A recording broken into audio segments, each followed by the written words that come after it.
Baik, perkenalkan di sini saya Dokan Pengelolaan Dana dengan 3 digit terakhir 20 dari SKDA 9. Di sini SKD kami akan membawakan studi project yang berjudul tentang lactose in IBS. Bisa di next. Di sini merupakan nama anggota dari kelompok SKDA 9. Bisa berjalan slide, bisa di next. Berikut adalah pokok bahas yang kami bahas. Di sini ada pendahuluan, pembahasan, dan penutup. Bisa di next. Baik, pada pendahuluan, yaitu yang pertama latar belakang akan dijelaskan pertama oleh teman saya. Saya akan persilahkan. Baik, perkenalkan, saya Kadek Meda Jumarlina dengan 3 digit yang terakhir 054. Di sini saya akan menjelaskan terkait dengan latar belakang. Jadi, Irritable Bowel Syndrome atau IBS adalah gangguan pencernaan yang kurang dipahami yang mempengaruhi persentase yang signifikan dari populasi dan berdampak negatif pada kualitas hidup. Di mana intoleransi laktosa ini yang berkaitan dengan IBS dilaporkan merupakan salah satu penyebab pada IBS yang dialami oleh anak.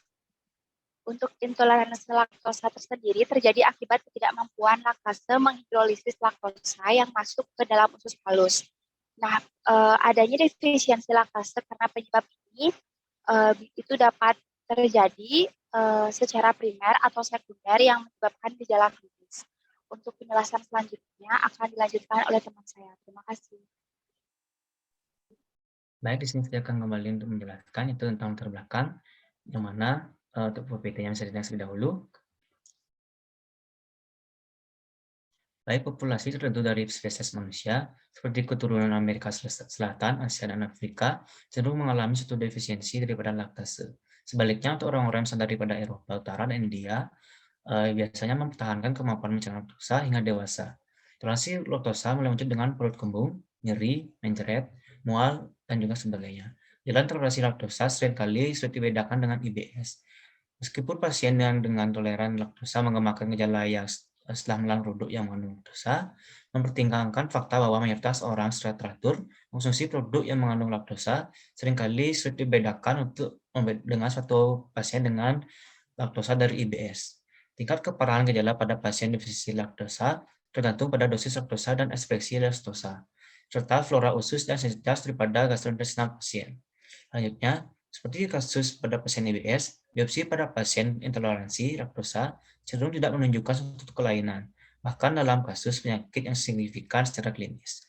Itu selanjutnya akan dijelaskan oleh teman saya. Terima kasih.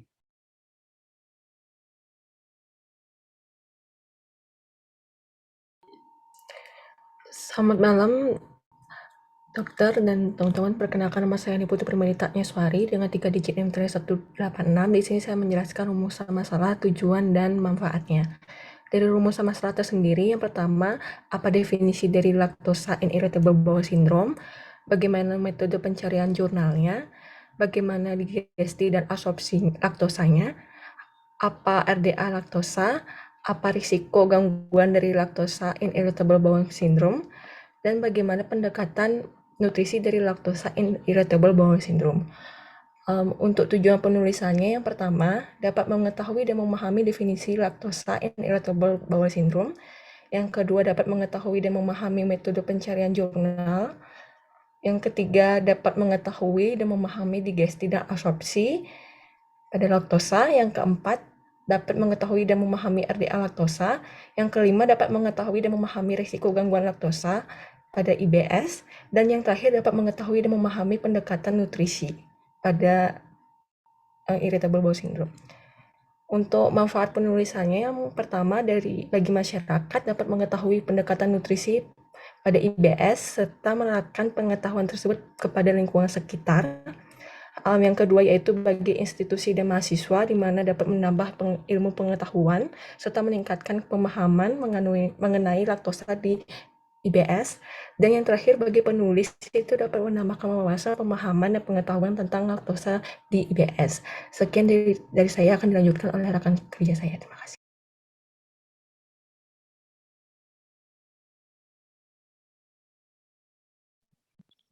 Baik, terima kasih atas waktunya. Perkenalkan saya Ratna Sari Dewi dengan 3 digit yang terakhir 031.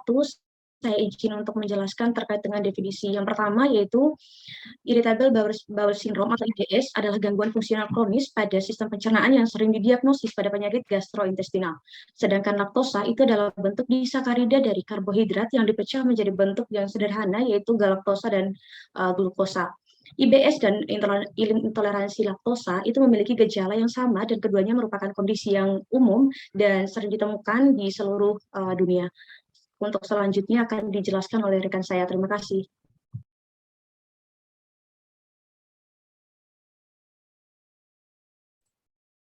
Selamat malam.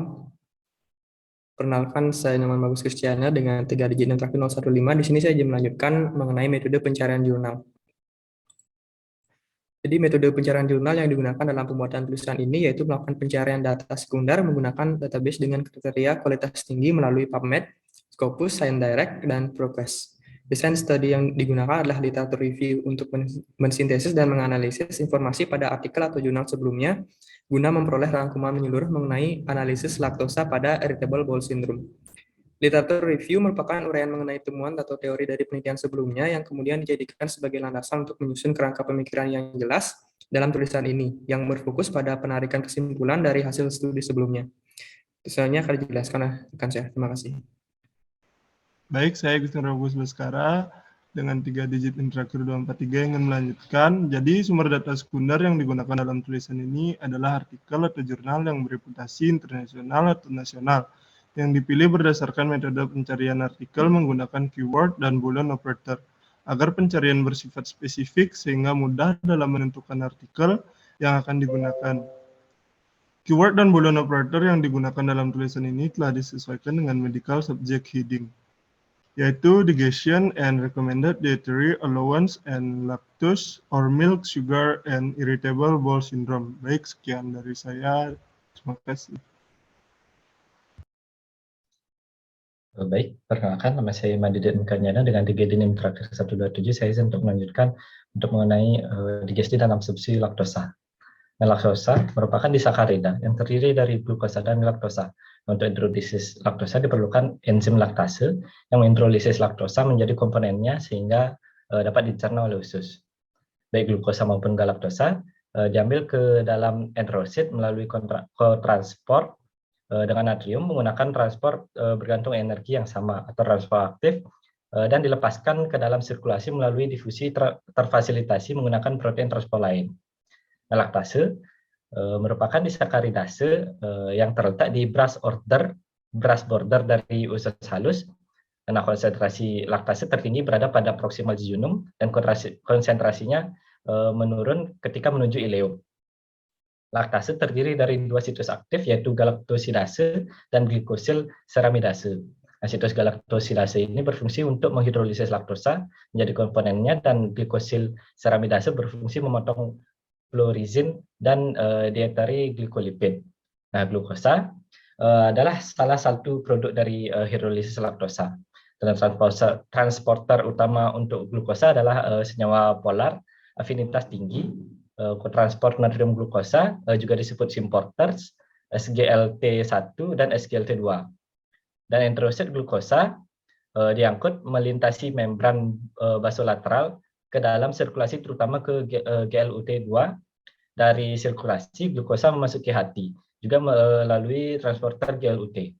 Katabolisme glukosa dimulai dengan fosforilasi pertama oleh heksokinase pada posisi ke-6. Glukosa 6P yang dihasilkan dapat memasuki jalur glikolitik dan siklus Krebs berikutnya untuk menghasilkan ATP, atau juga dapat memasuki sejumlah jalur yang berbeda, salah satunya adalah jalur pentosa fosfat. Baik, sekian dari saya, akan dilanjutkan oleh teman saya. Terima kasih. Baik, mohon izin untuk melanjutkan. Sebelumnya perkenalkan saya distributor Mandasa dan yang terakhir 074. Mungkin bisa di next.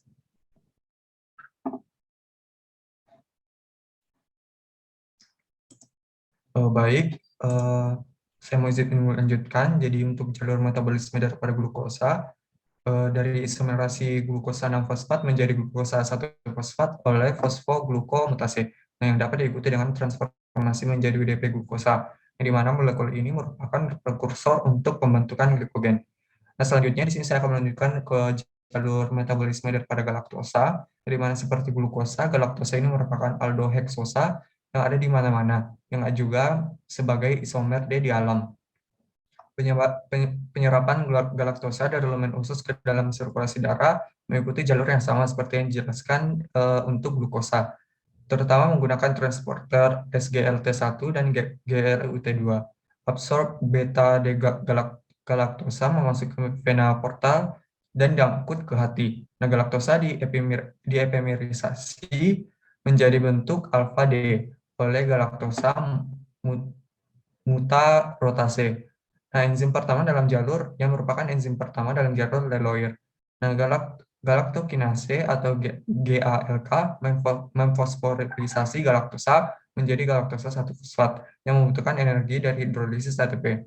GALT menghilangkan uridin monofosfat dari UDP glukosa untuk membentuk UDP glukosa dan glukosa 1-fosfat yang masuk kembali ke siklus glukosa. Ada juga jalur kecil metabolisme galaktosa, nah yang merupakan satu jalur oleh reduktase aldose mengarah ke galaktitol yang merupakan produk akhir dan diekskresikan dalam urin. Kemudian juga oksidasi galaktosa oleh galaktosa dehidrogenase mengarah pada pembentukan galaktomat yang dapat diekskresikan atau dimetabolisme oleh berlanjut melalui jalur pentosa fosfat. Baik, sekian dari saya. Terima kasih. Baik, selanjutnya, perkenalkan saya Ketua Yora Parati dengan 3 digit yang terakhir 155 akan menjelaskan mengenai recommended dietary allowance laktosa. Untuk yang pertama, pada fase intoleransi laktosa perlu adanya pengaturan diet laktosa yang tepat seperti diam mengurangi kandungan laktosa dalam tubuh dan mengurangi gejala-gejala yang ditimbulkan akibat intoleransi laktosa tersebut. Namun, mayoritas individu mentoleran laktosa hingga 5 gram dan akan meningkat jika dikonsumsi bersamaan dengan nutrisi lain. Selanjutnya akan dijelaskan oleh rekan saya. Next. Perkenalkan, nama saya Iwayan Ranandi Pertama dengan 3 digit terakhir 224. Selanjutnya untuk area laktosa, yaitu individu dengan intoleransi laktosa mengonsumsi lebih rendah jumlah kalsium dengan asupan mulai dari 388 hingga 739 mg per harinya. Hal ini direkomendasikan sesuai dengan RDA atau Recommended Dietary Allowance 1000 mg per hari. Untuk rekomendasi konsumsi laktosa menurut DGI, yaitu anak-anak berusia 2 hingga 3 tahun yang mengisi 2 gelas atau 480 ml per hari. Sedangkan anak-anak usia 4 hingga 8 tahun, 2,5 gelas atau 600 ml per harinya, dan remaja usia 9 hingga 18 tahun, itu 3 gelas atau 720 ml per harinya. Sekian di saya, terima kasih. Perkenalkan, sebelumnya nama saya Primadita dengan 3 digit yang terakhir 186. Di sini saya izin melanjutkan dari rekan saya sebelumnya, yaitu risiko gangguan laktosa pada irritable bowel syndrome. Tingkat keparahan gejala pada pasien yang mengalami gangguan laktosa tergantung pada dosis laktosa dan ekspresi laktosa, flora usus, dan sensitivitas saluran gastrointestinal. Pada beberapa penelitian, pasien IBS lebih sering terjadi intoleransi terhadap produk yang mengandung laktosa dibandingkan dengan subjek yang sehat. Pasien irritable bowel syndrome yang diakibatkan intoleransi makanan sayangnya lebih sulit didiagnosis dibandingkan alergi makanan. Hal itu disebabkan karena kesulitan menentukan gejala yang muncul oleh mekanisme selain intoleransi makanan. Misalnya perut kembung karena konsumsi makanan yang berlebihan yang menghasilkan gas. Sekian dari saya, akan dilanjutkan oleh rekan saya. Terima kasih. Baik, saya izin untuk melanjutkan. Perkenalkan, saya Mada Regina Masari dengan 3 digit yang terakhir 203. Saya akan melanjutkan untuk pendekatan nutrisi laktosa pada IBS. Membatasi laktosa dalam makanan dapat mengurangi keluhan gastrointestinal meskipun dapat menyebabkan predisposisi pasien terhadap risiko nutrisi. Individu dengan laktos intoleran harus membatasi laktosa di samping menghindari laktosa agar tidak menghindari nilai gizi susu dalam makanan. Diet merupakan kunci dalam IBS dan telah dilaporkan sebagai pemicu 80% gejala pada pasien. Baik, selanjutnya akan dilanjutkan oleh teman saya. Terima kasih. Baik, saya izin melanjutkan mengenai pendekatan nutrisi laktosa pada IBS. Sebelumnya, perkenalkan saya Nur Cintia Prasanti Prameswari dengan 3 digit yang terakhir 247. dua intervensi untuk diet IBS secara spesifik, yaitu dengan diet rendah FODMAP dan GFD. Beberapa studi juga menjelaskan bahwa diet rendah FODMAP menunjukkan peningkatan kualitas hidup yang baik bagi pasien IBS. Pasien dengan AGA dilaporkan mengalami lebih sedikit diare saat melakukan GFD daripada pasien yang tanpa antibodi. Sekian dari saya, akan dilanjutkan oleh rekan saya. Terima kasih. Baik, jadi perkenalkan saya Nak Gundi Rakametar. Jadi saya izin untuk melanjutkan kesimpulan dan juga saran. Jadi untuk intoleransi laktosa pada irritable bowel syndrome atau IBS merupakan keadaan di mana tubuh tidak mampu mencerna laktosa sehingga mengakibatkan kondisi klinis seperti yang sering dialami oleh pasien dengan IBS. Untuk hidrolisis laktosa diperlukan enzim laktase yang menghidrolisis laktosa menjadi komponennya yaitu glukosa dan galaktosa sehingga memungkinkan untuk dicerna oleh usus. Pada kasus intoleransi laktosa perlu adanya pengaturan diet laktosa yang tepat agar gejala dari gangguan saluran cerna berkurang. Pasien dengan IBS dianjurkan untuk menghindari makanan dengan kandungan laktosa dan dianjurkan untuk melengkapi kebutuhan nutrisi tubuh dengan suplementasi kalsium. Dua intervensi untuk diet IBS spesifik adalah diet rendah FODMAP dan GFD. Beberapa studi menjelaskan bahwa diet rendah FODMAP menunjukkan peningkatan kualitas hidup bagi pasien IBS. Diet rendah FODMAP dapat berpengaruh pada pola tidur, energi, biaya, dan fungsi sosial dengan peningkatan risiko perilaku makan yang tidak teratur. Lalu untuk sarannya, penulis menyarankan adanya penelitian lebih lanjut membahas mengenai keterkaitan antara intoleransi laktosa dengan irritable bowel syndrome atau IBS, serta patogenesis dari IBS dengan lebih komprehensif. Mengingat kasus IBS sering terjadi pada pasien, maka diperlukan juga perbaikan dalam diagnosis dini dan juga penata laksanaan yang lebih memadai untuk mengurangi angka kejadian dari IBS. Next. Berikut merupakan daftar pustaka yang kami gunakan. Next. Baik, sekian dari kami. Terima kasih.